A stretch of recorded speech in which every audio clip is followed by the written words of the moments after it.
everyone, welcome back to the only show that asks you to pull out your chairs, get out your TTRPG books, and join us at the table.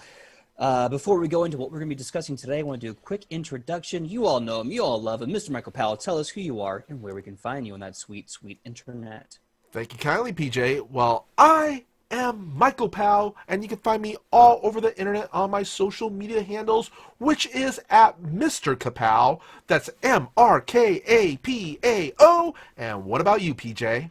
My name is PJ McGaw. You can find me all over the internet at pj.mcgaw, Facebook, Instagram, TikTok, and on Twitter as PJ McGaw, no dots.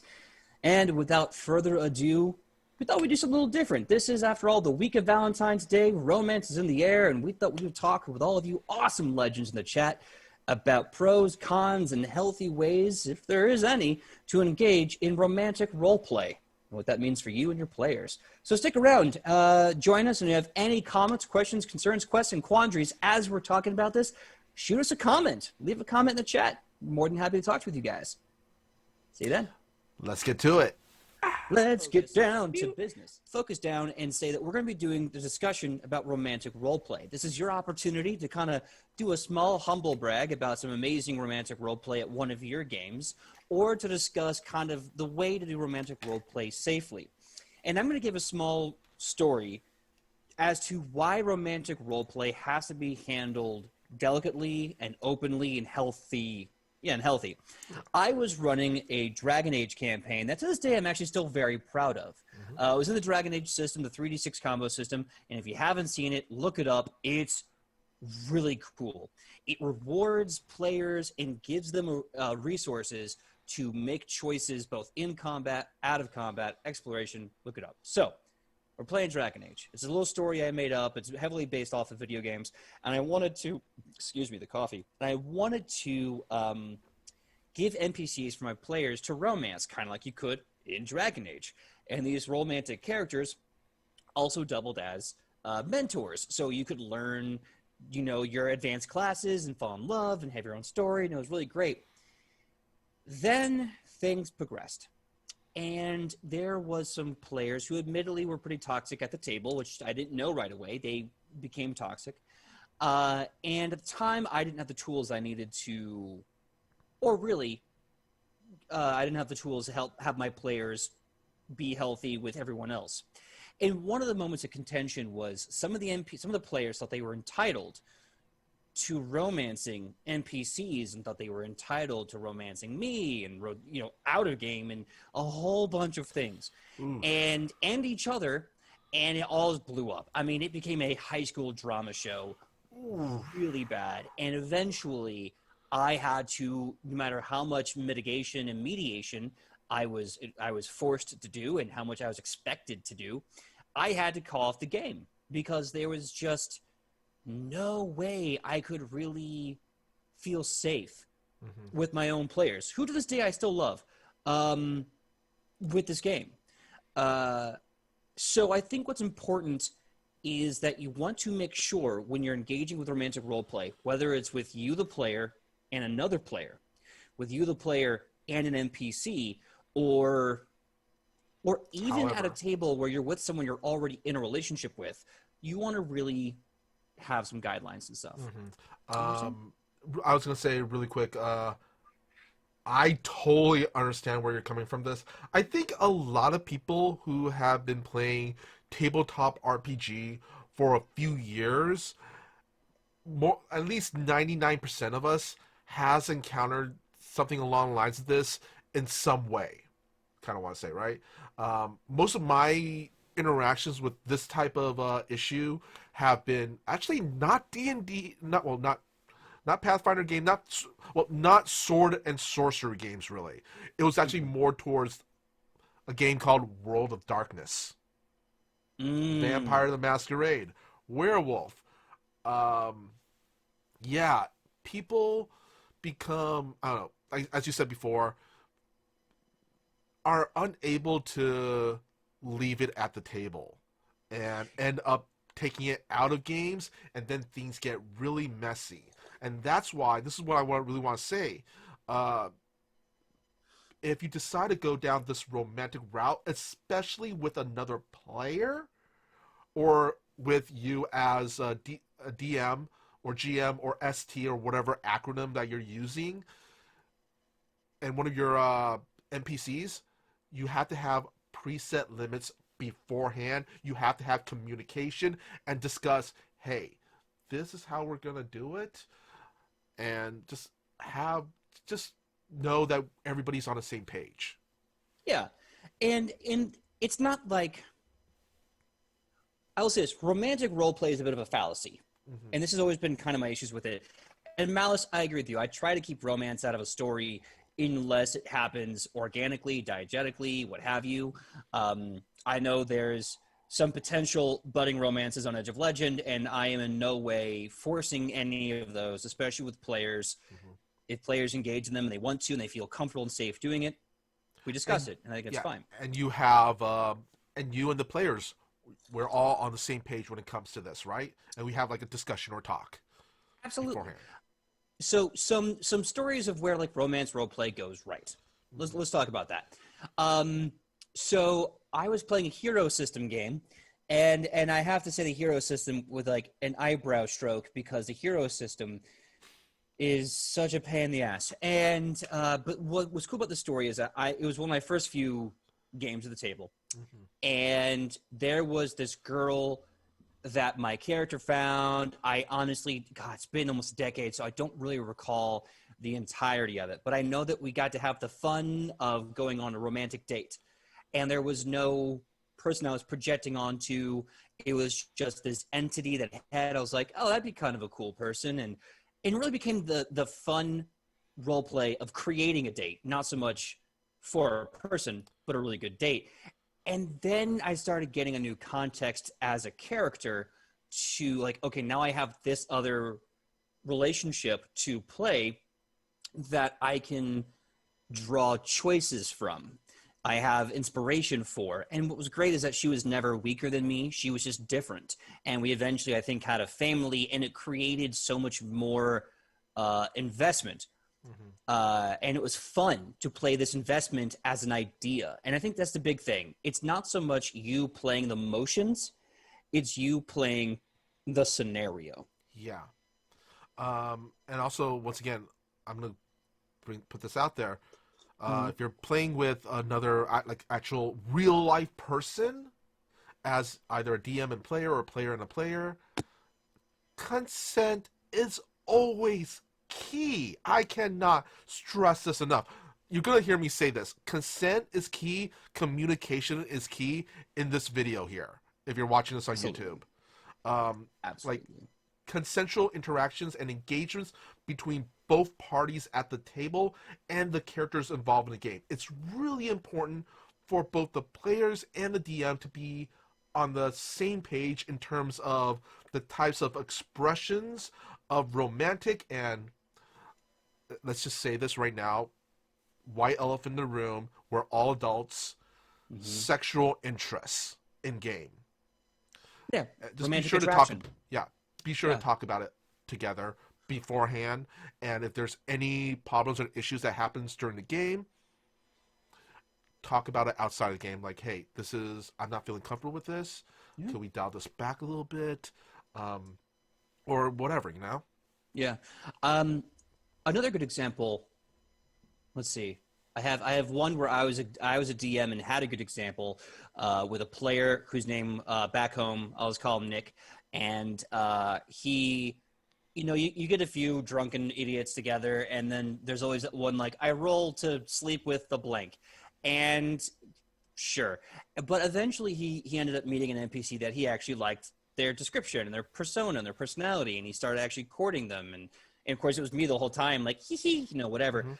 But what was really powerful about it is that he kind of grew out of this like, I'm an F-boy sorcerer, and into this I'm a dedicated father and husband. And with that story, the scenario of that really made him feel it was a good think piece. And then secondly, if you ever want to see a good example, I mean, they kind of cheated the system a bit, of two players on a public stream doing romantic role play in a way that I feel is safe, consensual, healthy, tells a story without robbing agency of the others. Critical Role, and I know those words get thrown around ad nauseum, but Critical Role has this really funny thing with Fjord and Jester, because the two players are in real life married couple with children. So, and it was funny because the guy who plays Fjord, whose name is escaping me right now, told his wife, "I'm never doing romantic role play. That's not a thing I want to do. I'm here to kill people and make money. That's it." And his wife Kaylee was like, not Kaylee. Anyway, his wife looked at him and she says, "Really, really? I'm gonna make you fall in love with me. I'm gonna make you cry. It's gonna happen." And and so they kind of cheat the system because in real life they already have a very secure relationship, Hmm. and that's another key factor: Yeah. security in your relationship. PJ, thank you for bringing that up because that's actually going to segue into what I'm going to say next. If the player's actual partner is also playing and either one of them asks the player to also portray their opposite love interest, um, yeah, it's something you guys have to talk about. Barring, let's see, I have a bunch of notes. It was made last minute, and some of it now just does not make sense. But yeah, um, ask the player who wants the romance to decide who will portray the love interest, whether you or the other player. You have to have once again. I vouch. You know what? That just I've been in games before where two people are in an actual relationship, Hmm. and because because of what happened in game, ended up carrying out of game, which sometimes could be okay, it's lovey dovey, whatever, but sometimes it can be problematic. Like they Oh bring yeah. their relationship issues into the game, or something Oh, happens in the game, they bring it out of the game. oh That yeah. leave whatever happens at the table stays at the table at that point, right? Yeah, and whatever happens outside the table stays outside the table. Like I Vegas. I cannot tell you how many times I've seen couples use D&D as free therapy, um, Mm. or when someone. Okay, so in LARPing and in tabletop, we call this bleed. There's bleed in and there's bleed out, right? Hmm. So bleeding in is when you're taking your real world issues and you're now projecting it into the game you're playing. Yeah. So this could be something like let's just say you're playing a game with your partner. Hmm. That partner did something really, something that made you upset. And now your character is suddenly snide and rude and angry at this character, your partner's character, even though there's nothing that really makes sense. Hmm. But the subtext is, oh, you're basically projecting, right? Yeah. And there's bleed out, which is basically the reverse. Like, oh, my friend just did something kind of crappy to me in game, in character, and maybe you're wondering if there's a subtext there. So now in real life, you're angry at the real person for the choices made in game, Hmm. so forth and so on. That's why you gotta Um, go like, hey, bro, we good? We good? yeah, yeah. Always check in. Uh, So really fast, I oh, want to open up to you guys to chat mhm. because this is a conversation, of course. Yeah. Tell us about times a role play at the table went great, and if you feel so inclined, you want the catharsis or the venting. Tell us about some times role play at the table went horrible. Obviously, don't use anyone's real names if you don't feel safe. Yeah. I see Malice says I ran into the same thing. Hmm. If you feel like you want to talk more about that, Malice, Exactly. we're right here. One of the things I kind of want to bring up also is another problem, kind of along the lines of that. I've seen I've seen a couple play in a game where one of the significant others ended up wanting to do a romance with a person outside of the relationship that's in the game, Hmm. and either their significant other found took issue with that, or it just ended up getting messy. It's when it comes to that, it's a kind of want to say it's a real minefield, you know. Yeah. Once again, I, communication is key in that aspect. Like, hey, this is just in game. Let your partner know. Don't worry, this is just in game. Out of game, we're still good. Don't worry yeah. about it. Yeah, I wanted to say thank you to Pengu Chan, who wrote talking about and it's really funny you mentioned that because I see this happen a ton in LARP, Mm-hmm. a ton. Um, Long story short, they were partnered with someone in and out of a LARP game, and then it looks like there was a breakup, and then some bleed, wherein suddenly this individual was punished in the LARP game by their ex partner. That's It, shitty. That's yeah, shitty. it's yeah, no, I feel you, That's and that's the funny thing. mhm. Romance is such a hard balance. I'm sorry, Michael. Please continue. Oh, I was gonna say once again, what happens in the game should stay in the game.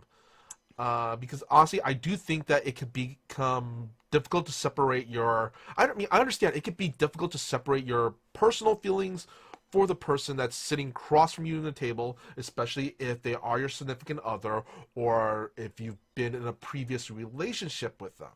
You know. Yeah, and I'm gonna be honest. Like, if you are hurt and you need distance from a character, right? Hmm. Because of the hurt in real life, and vice versa.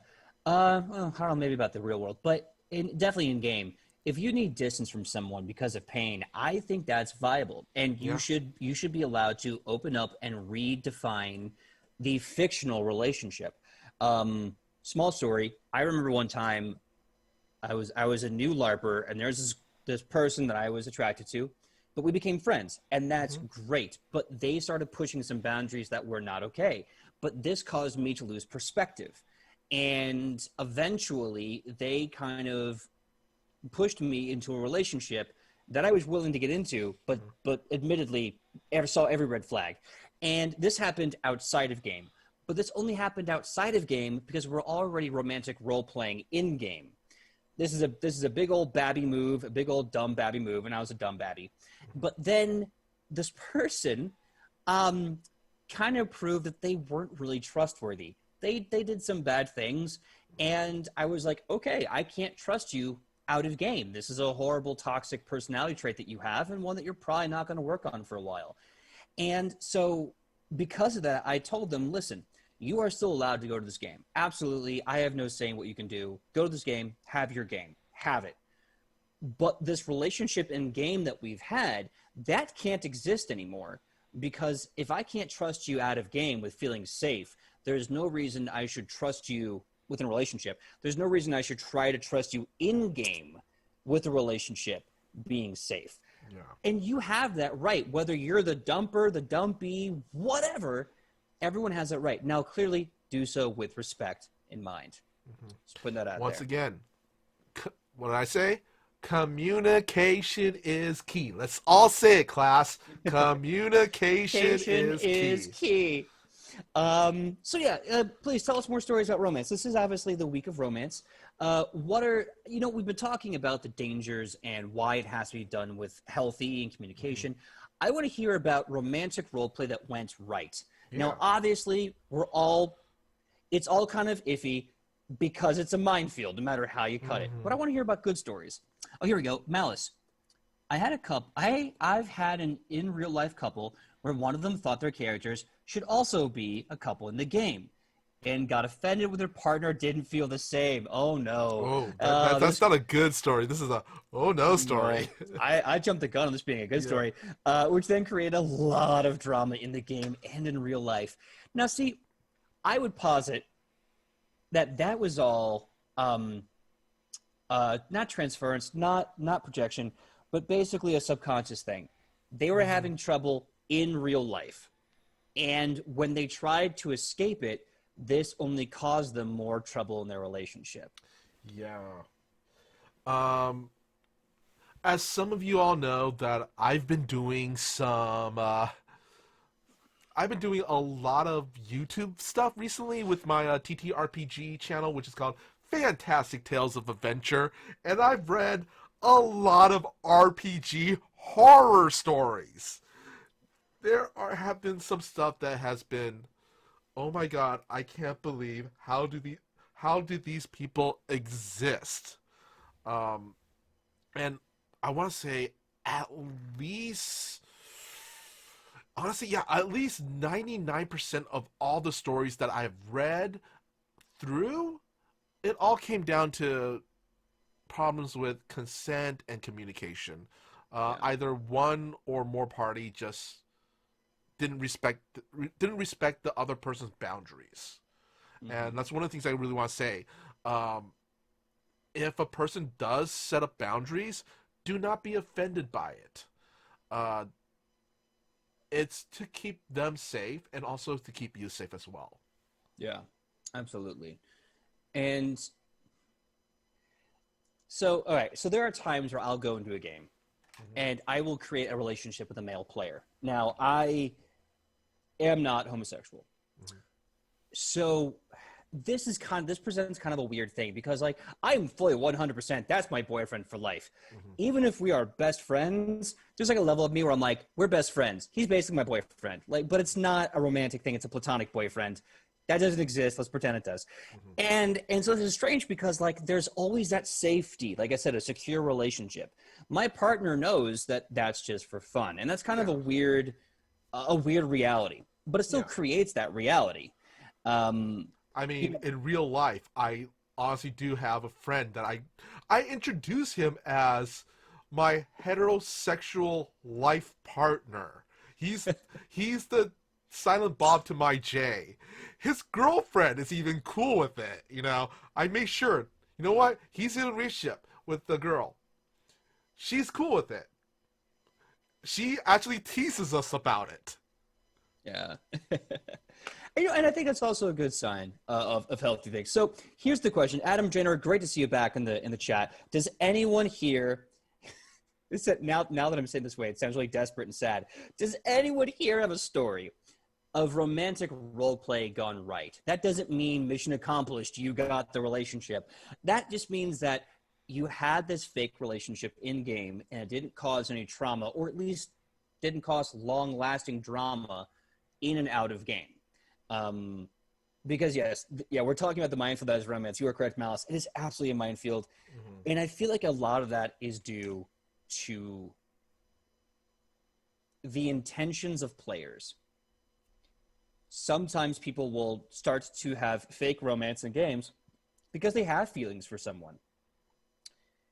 And and earlier I was saying romantic role play is a fallacy because in order to have the instincts and the passion to enact it, there generally speaking has to be some level of um, baseline impetus, feelings, ideas, concepts. The problem, though, is this ultimately sabotages you and hurts you. Conversely, if your role play is purely performative, and it should be purely performative, the problem you're going to run into is you're going to have no passion for it because you don't care. You're doing it Yeah. for the fun, and that's fine. But you're going to run into those problems. So you, as the player, has to ask yourself: is it worth it? Is this potentially fun? Is this safe? Am I safe? Uh-huh. Also, I kind of want to say on this, you as the person who's the DM, GM, ST, or whatever acronym, the person who's running the game, you also take on. I mean, I'm not forcing the responsibility on you, but it's kind of assumed that you're the arbitrator when it comes to certain issues, right, PJ? Absolutely. That if a person does have an issue, they you should make it feel. What's the word I'm looking for? It should be okay. Let them know it's okay to come to you with issues like this, and that way you can work something out. Yeah. Because I have run games where I've had to be kind of the guy where, hey, dude, what you're doing right now is not cool. Can you just kind of tone it down? The other person is not feeling super comfortable with it. Yeah. I definitely experienced that in that Dragon Age story I mentioned Mm-hmm. before. There's a lot of that all over the place, and I think that's why ultimately it was too unhealthy to keep running the game because I had six players, and it got to the Mm-hmm. point where all six players just could not be healthy in Yeah. or out of a game with each other, Mm-hmm. and I just Yeah. Wasn't worth it. Also, one of the things I also want to point out, ask chat is, hey, in these kind of situations, do you have any house rules when it comes to romantic interactions? Because I sure as heck do. One of which is, once again, we're all adults, but I'm not going to sit here and listen to your ERP. So I have a hard rule at my table: fade to black. Mm-hmm, mm-hmm. Um, it depends on the people I'm playing with, because like I've definitely had some games, or at least like one episode out of the entire campaign, where it got a little R-rated. Mm-hmm. But out of this, I make sure that that option is open up to all my players. No one's getting favoritism, and with that comes a check-in. Like, does anyone feel uncomfortable with this? I mean, I'm not going to go into gratuitousness just because I don't want to be involved in such an intimate level Mm-hmm. of description with Oh a man, player. PJ, I've read so many stories where people has gotten the issue was people decided to use TTRPG games as their erotic fan fiction. Uh, And the people who are not willing to participate in that, they're all like, yeah, F this. and it's funny because, like, again, there are just like any kind of role play. There, if done right, there can be a lot of fun things that will come from that. But again, you have to be aware of everyone else at the table. You have to be respectful of them. Consent. Uh, yeah, Consent. yeah. Um, so I guess because I'm seeing a lot of people in the chat saying like for example, Adam Jenner is saying that in their Extinction Course game that they're running, the monk has real mommy issues, and they are attracted to anything that vaguely resembles his mother. And Malice's maturity is also prerequisite, 100%. Um, and Adam Jenner continues, those people should play Fatal, not Pathfinder or D&D. Yeah, the people that are just there for their own ERP, Fate Write and a fan Fatal are, fiction. Write a fan yeah, fiction at that right. point. Or go to a server where that's what that's all Yeah. about. You You know? remember those Yahoo groups back in the day of America Online? Oh my God! Wait, Yahoo or Yowie? No, Yahoo.com, Yahoo groups. Got it. Mm-hmm. Yeah. Mm-hmm. I Okay. Yeah. yeah, I'm not gonna go too into that, but yeah, I have I have memories where, yeah, Yahoo groups, Uh, play by post games. I just had a thought because I'm sitting here trying to rewrite a romantic item because I got plans Hmm. and I can't come up with anything, and I realized why. We also shouldn't have mechanics for romance, right? Yeah, It's a choice. yeah. It's a choice between two people with agency, and if you have something that kind of removes that choice, removes that agency over something so intimate, it's a problem. Hmm. So, like I want to say there used to be spells that could like force people on a will save to like fall in love with someone, Hmm. and I can see why that's not something that exists anymore. Hmm. Um, but yeah, I'm actually kind of glad we did this talk about romance rules and romance RP because I think building a romantic item would have ultimately been a little weird because the mechanics. So take that to heart when you go to your table, everyone. Yeah, yeah. Don't do it. Just don't. So yeah, yeah. Yeah, but yeah. So anyway, quick recap. I feel in this video we should kind of go over some stuff that's like really important. Is consent between the two parties who are going to go to decide to do romantic RP has to be consensual. They have to keep lines of communication open because honestly things could get really ugly really fast if people just start assuming things, but that's also the case in real life, I think, right, PJ? Absolutely. It's all uh, about relationships. I'm sorry. yeah. Continue, Michael. I was going to say also, one of the things is, hey, what if it doesn't work? Sometimes it just doesn't work. There's a really easy out. If all else fails, just write it out. Just drop it. You don't have to make a big Hmm. deal about it. It just doesn't work. I think people sometimes want to go, create some grandiose type of great epic love story, like in a movie or in a book or something. But if there's not chemistry or one of the party just not vibing it, just drop it. Just drop it, man. Yeah. Chan made a really good point and said that real life can never live up to fantasy. Mm-hmm. And I think that's something that we as a species has lost sight of. We have been coining a bunch of romantic ideas and notions in our society that for hundreds of years other philosophers have countered and said this is incredibly toxic, this is incredibly problematic and unrelatable, unreliable. We need to stop this soulmate conversation and a bunch of other things. And I think that's kind of the problem, is that we have built upon ourselves the romantic idea and the idea of romance. And really all romance is a love language. It is a reminder, a check-in, an act of or a gift of service, of love, to say, hey, by the way, just remember, I love you. And that means a lot to me. It means a lot to us. But the expectation and the obligation, and then, of course, from the expectation and obligation, the feeling that is never truly satisfied because you're looking for something that doesn't exist, that's not real, that's not going to be there. So keep that in mind going forward. Romantic roleplay role-playing relationships, which is really what it comes down to, can be really fun. They can lead to really good moments. But they're also incredibly dangerous if you're not doing anything intelligently. Yeah. I like the post that I like to read this post by Adam Generator. Also, a Nat 20 in diplomacy is not a guaranteed woo check. Yep. Especially when it takes away another player's agency. Real quick story. I'm going to clean the story up a little bit because it uses some triggering terms. Mm-hmm. But one of the stories that I read for my YouTube videos that I decided not to post really was a player decided to woo someone, and the other party did not reciprocate it, didn't want to have any part of it, but I guess you could say the offending party just kept on it and decided to really just keep pushing it, and in one scene decides the fact that they rolled a nat 20 on their diplomacy check to woo the other player.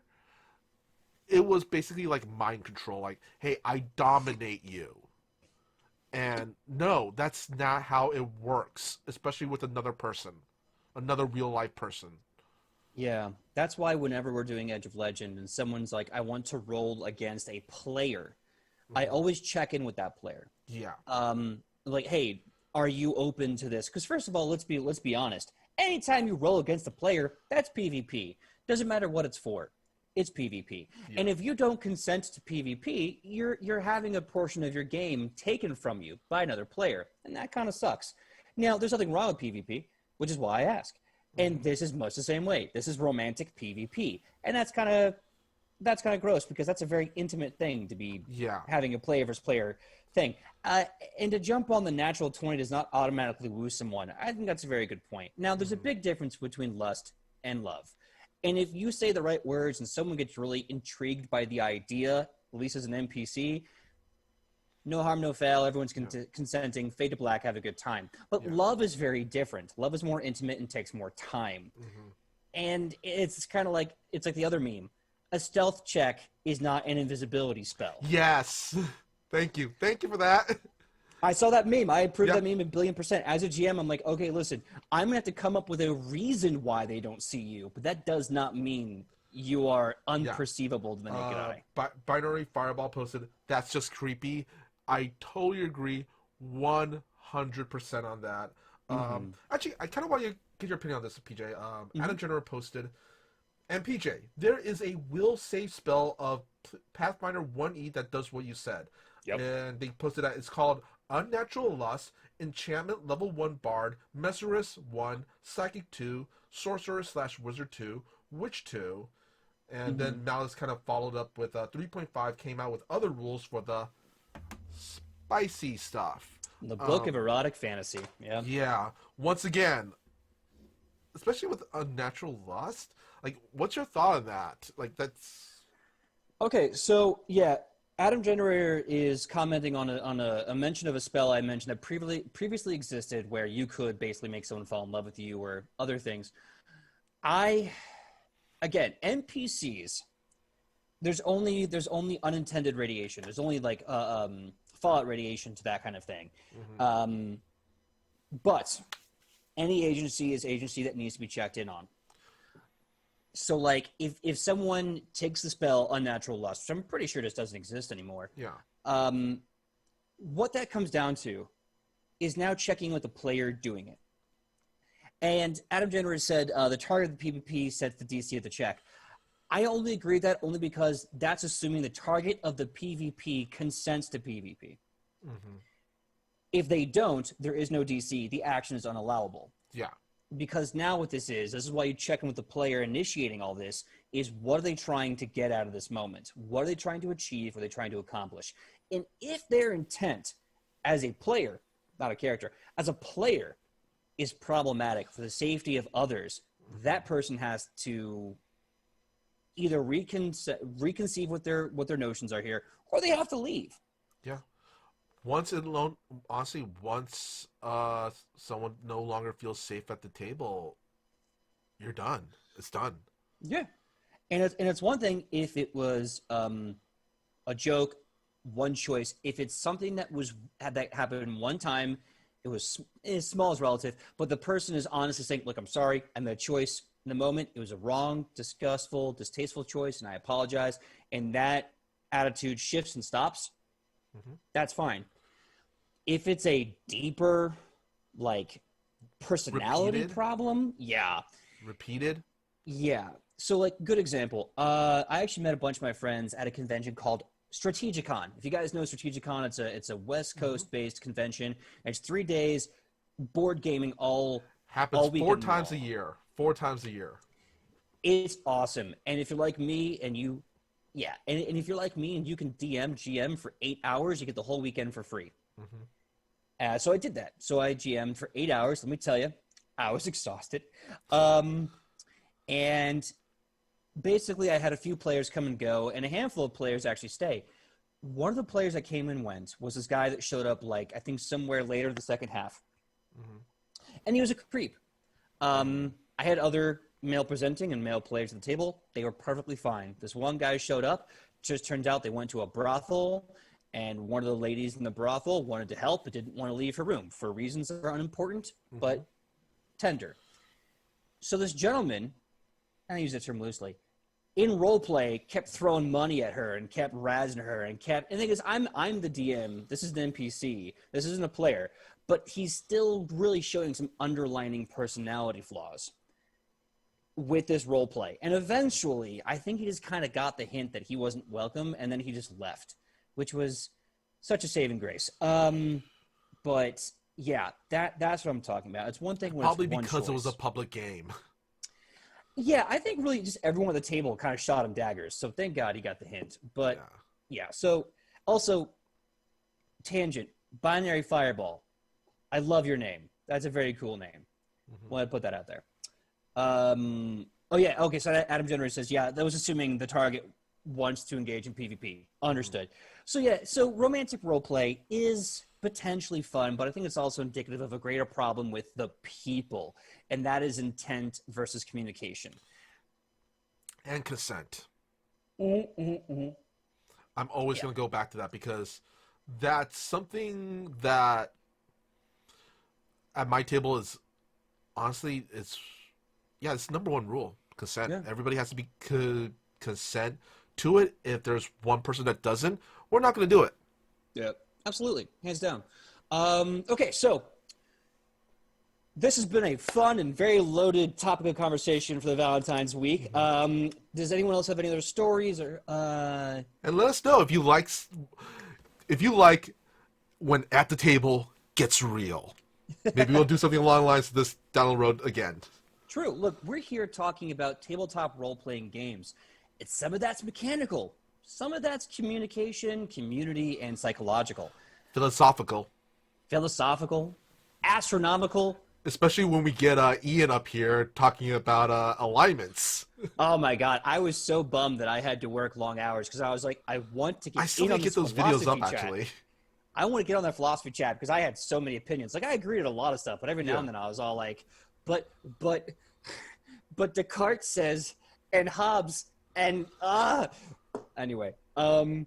So I think Pengu put it best, and we will end on this note. Consent is the sexiest thing ever.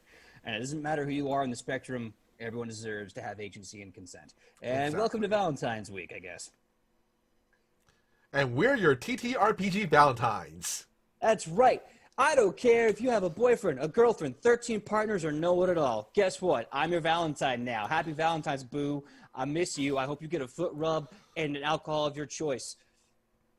Same. I don't know what these hand gestures are, but I'm all about them. But anyway, like as you said, I think it's time for our outros.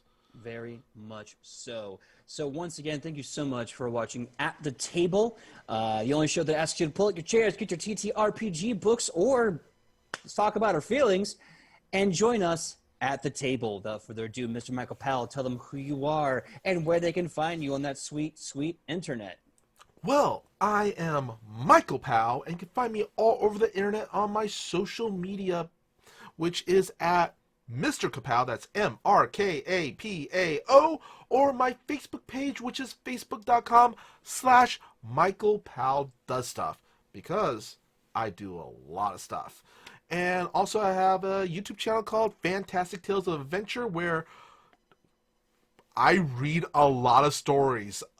A lot of troublesome stories about stuff like this when it comes to RPG horror stories. But anyway, also on, I believe, Thursdays, I'm on channel Toyzilla Network for a show called Toyzilla Live at 6 p.m. Pacific Standard Time, where we talk about toy news and nostalgia stuff.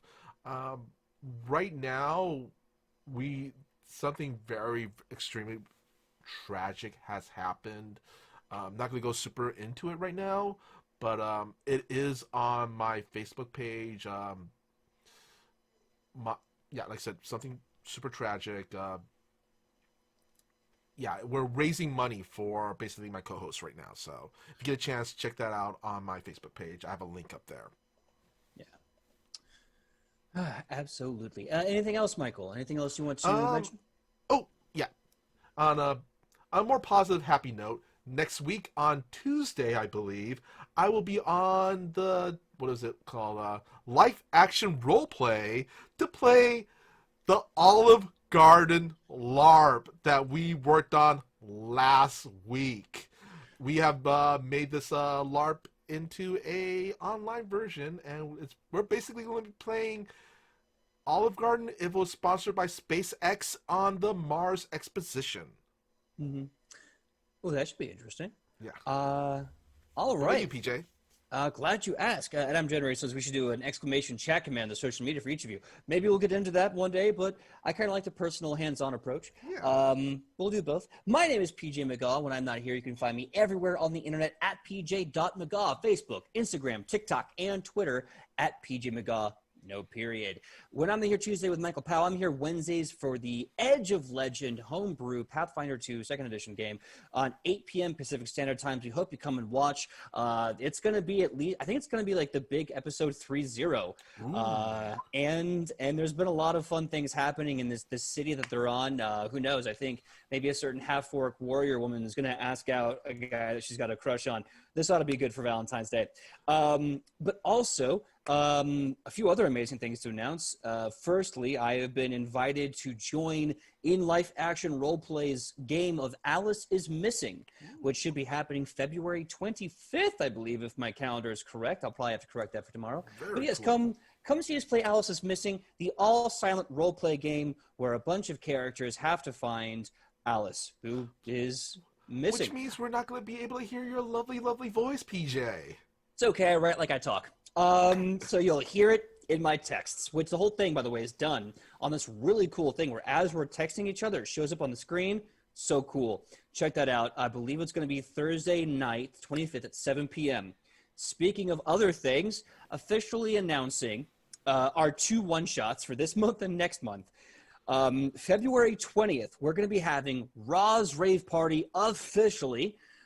So you are now cordially invited to a party in the Hollywood Hills or Malibu Hills where a bunch of gods are going to get drunk and party and dance. And what could possibly go wrong? Probably a lot. Let's have some fun with that. And last but not least, thing I'm most excited for, I think I can make the official announcement.